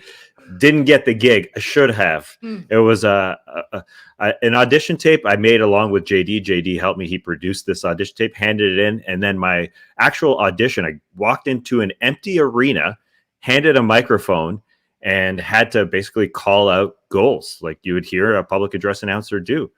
Goal scored by number 17, Graham Peters. Assist, number 6, Peter Petey's. And number 14, Petey. Time of the goal, 17-11. I mean, I sucked at the audition, and the better person probably got the job, but it would have been fun. It would have been a fun job. You don't think you did very well in the audition? No, I wasn't ready. I wasn't ready for an empty arena, microphone, and I should have been, because that's the job. But I didn't know you actually have to say that. Yeah, it was strange. That's great. I would have been. You could have called everybody Gary too. That's Trey, take us home here. Yeah, what is a time you were perfect for something, but someone else got it chosen instead? Did you have a National Honor Society in high school? No, it's like a big, a sort of. It's an honor society. You know, they pick the best of the best at the end of the year. So like all these strivers out here with their high GPAs and their extracurriculars, of which I was one, but they kept me out of National Honor Society for 2 years in high school because I talked too much in class. And look at me now. All I do is talk and I never use my brain. So thank you, Miss McCoy. I know it was you, Miss McCoy. Your chemistry class was so boring. I had to talk through it. Yeah, I had to eat the auger, even though you said nobody should eat this. I ate it. Is that why they kept me out of NHS? Maybe. Yeah, maybe. Maybe not. But at least I'm having the last laugh here because I haven't thought about chemistry in 18 years, 17 years. I haven't thought about it in 17 years, but I think about basketball a lot. And I do talk a lot these days. In your face, McCoy. In your face, McCoy. There it is. Rapid brutal. Oh, Miss McCoy. Classic drop podcast. Hopefully you tell us, leave us 5-star ratings and reviews wherever you listen to No Dunks. Subscribe to No Dunks on YouTube if you haven't already. Drop your boys a like on today's podcast. That was a lot of fun. Email in your NBA questions to nodunks@theathletic.com. Follow us on Twitter, Instagram, Facebook, TikTok @NoDunksInc, and get yourself an Athletic subscription. Go to theathletic.com/NoDunks. Also, No Dunks merch Guys, we got the Mr. Temper Boy shirt up there. That's a beauty. Bunch of great No Dunk shirts. Also, I just got the samples for our new No Dunks jerseys coming. Going to be another limited run. No, you know how we did the old throwback, Cavs jerseys for the All-Star break? We got 2 new teams here in No Dunk style, and I think these are going to fly. They're fire. They're so good. I just got them. So those will be going up soon. We'll let you know when they're live. There'll probably only be 100 of each made, so you'll have to act quickly if you want one of those, but we'll keep you informed. All right, Andrew, my man, awesome work this week. We were working you overtime. We were working you like JD, really. You're doing no buffs with us, doing all these shows. You had other shows. You had the Ding. You had other ones you were doing. You happy it's the weekend, though? Oh, yeah. Always happy for a Friday. But it's been fun. It's been a fun week. Slam and Jam Saturday? Yeah, we got Slam and Jam on Saturday. The Wheel of Fandom for all those that thought it was fake. We got the Wizards. So in your face, everybody. Oh, wow. Okay. Well, you can call out Miss McCoy too if you want to. She deserves it. Take that, Miss McCoy. Yeah, there we go. Listen to this Wizards content. Okay, that's the Slam and Jam. That's on the Athletic NBA show. That drops on Saturday. Always a blast. Leigh, when are you back? You back on Sunday night, you said? Yeah, back on Sunday, back on the show Monday, obviously. Okay. And Andrew's going to be with us next week for a couple of days until JD gets back from his vacation. So we'll be doing this setup for a couple of days. I guess getting ready for the play-in games, which, you know, the regular season ends this weekend. I know. Sort of strange. And then we have the play-in games. I'll do my 10 all NBA, sicko teams on either Monday or Tuesday. That'll work perfectly because I think there's no games on Monday night. They don't start the play-in games till Tuesday night. So that'll work well. But we'll have shows for you guys next week. New no breaks coming next week as well, right? Trey, with the F1 podcast, you and Grady. Yeah, we booked a big time guest for this week's episode. One of Australia's foremost motorsport experts, you would say. Wow. You might have even seen him recently displaying his need for speed on a windy beach. Oh, yes. Okay. Dropping the peace sign as he hits the DRS zone. I'm talking, of course, about Leigh Ellis. Wow. Hell of a get. Okay. Massive. Yeah. So Leigh's going on no breaks next week, and we'll have no buffs as well. 2-hour Survivor episode. Man, we got content coming at you all the time here, but that's next week. Enjoy the final weekend of the regular season. We'll see you guys on Monday. Clipper Bros. You heard it here first. Have a great time. Turn up. Love you guys. Awesome. Thanks for joining us. And remember, don't Google Evan Fournier, of course, but also don't Google Auger. As Trey said, he ate Auger in Miss McCoy's face, but you don't want to look at this thing. It's a gelatinous substance, just like a filler substance for food. Disgusting. No. Says the guy drinking dirt water. Yeah, I would rather drink cups of dirt water. Do I eat this? Do we eat this on a regular basis? Probably. It's a thickener. I think it's like made of seaweed, so it is edible as much as slurping up some dirty water is, but not recommended. Okay, Leigh, bring some back with you from Aruba. Okay? All right, will do. All right, guys, we'll see you Monday. Brace the weekend, people. You could stay, ooh, every day, and I'd be happy every minute.